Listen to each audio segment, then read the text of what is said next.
initially, when I was discussing with my staff, sabi ko, i-blur na lang natin yung pangalan.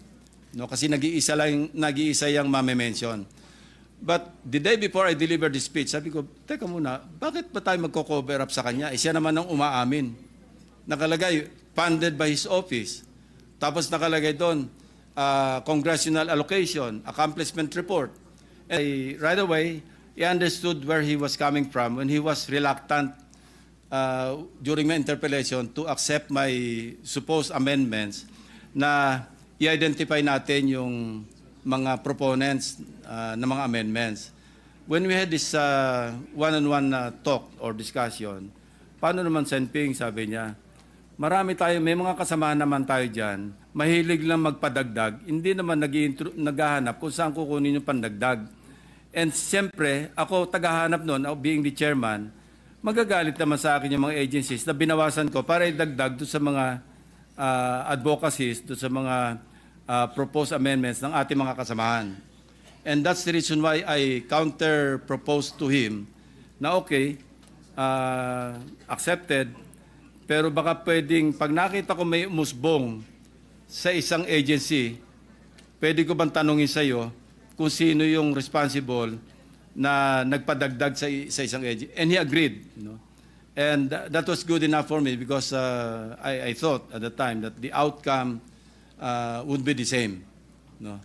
Na ang importante, Mr. President, if something goes wrong with the implementation of the project at na-trace back natin do sa legislator, congressman man o senador, na siya yung nag-propose, somehow, meron siyang shared responsibility to see to it that the implementation of the project na dinagdagan niya ng pondo, maayos. But, you know, if we don't have the mechanism to identify or to backtrack and trace back to the proponent or proponents of the amendments, then wala, malakas ang loob. Imagine, Mr. President, punta tayo sa Nauhan, Oriental Mindoro. No, kitang-kita na natin, hindi ko nga binanggit yung pangalan niya because I didn't want to mention any name of any legislator. But, you know, initially, when I was discussing with my staff, sabi ko, i-blur na lang natin yung pangalan. No, kasi nag-iisa yung mame-mention. But the day before I delivered the speech, sabi ko, teka muna, bakit ba tayo magko-cover up sa kanya? Siya naman ang umaamin. Nakalagay, funded by his office.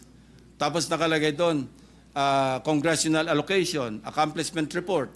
And then when he was interviewed on the same day or the following day after my privilege speech, wala akong alam dyan. No?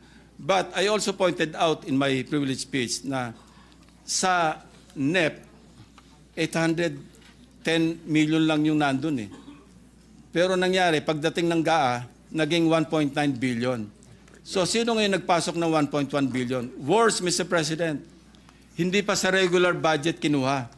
Kinuha niya from the Special Purpose Fund, from the unprogrammed appropriations, which is under the Special Purpose Fund. How can you know, ngayon lang ako nakarinig na from the regular budget, nag-realign papunta sa unprogrammed appropriations and vice versa. Hindi po nangyayari because yung regular budget, ito yung items in the GAA na talagang ito yung nakakalat sa mga implementing agencies.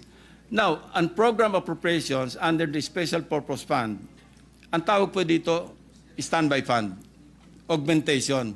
Pag kinapos ang pera sa regular budget, huhugot doon sa program appropriations. And there are requirements. Hindi ganun kasimple. Kailangan merong excess revenue collection or merong bagong revenue measure o kaya may approved loan. Napakahirap pong i-access. Kaya this will be one of the questions that I will raise before the DBCC to ask DBM paano na nakapag-allocate, nakapag-release ng SARO sa isang proyekto na hinugot yung pera from the unprogrammed fund. Marami po tayong dapat i-correct, Mr. President, kasi ang pagkaalam ko sa budget natin, tatlo po yan eh. Regular budget, special purpose fund, and automatic appropriations. Now, when will we stop? Baka mamaya pati automatic appropriations i-realign na rin. Okay. Mr. President, Sa inyong pong nakaraan na privilege speech, nabanggit po ninyo ang paggamit nga ng unprogrammed funds for flood control projects.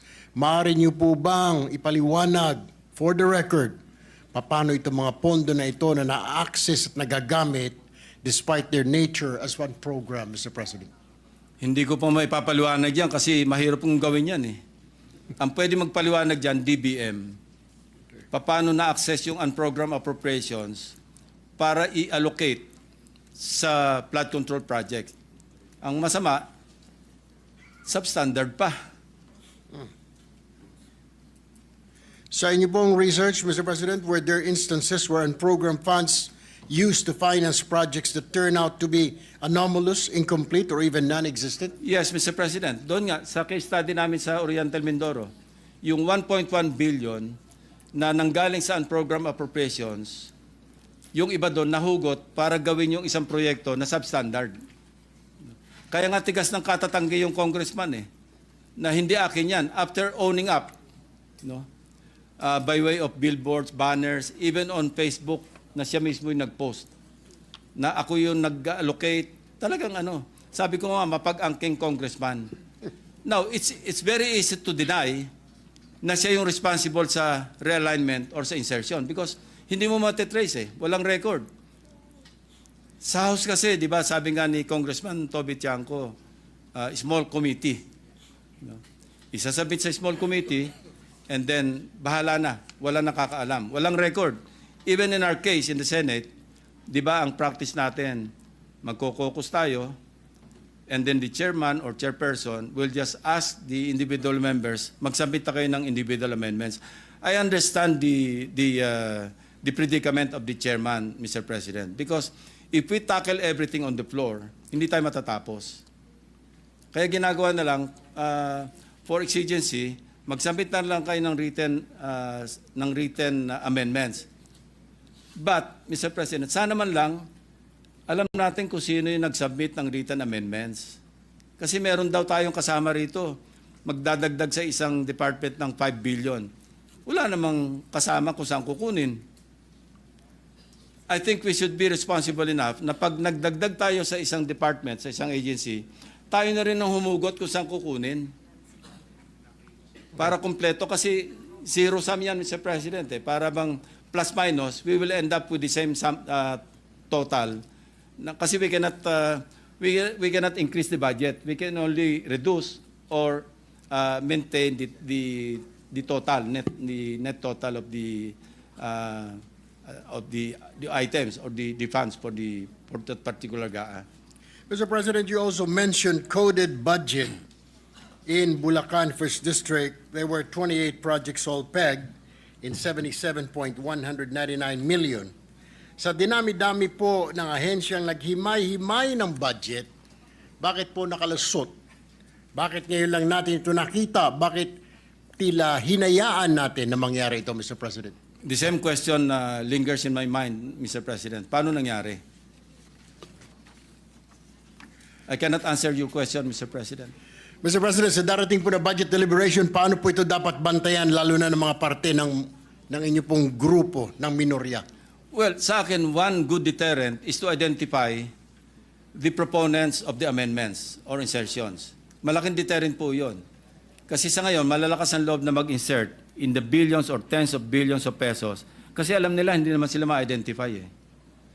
But if they know that the records would show kung sino yung mga nag-introduce ng amendments or insertions, then that's a good deterrent. Hindi lang yun, Mr. President.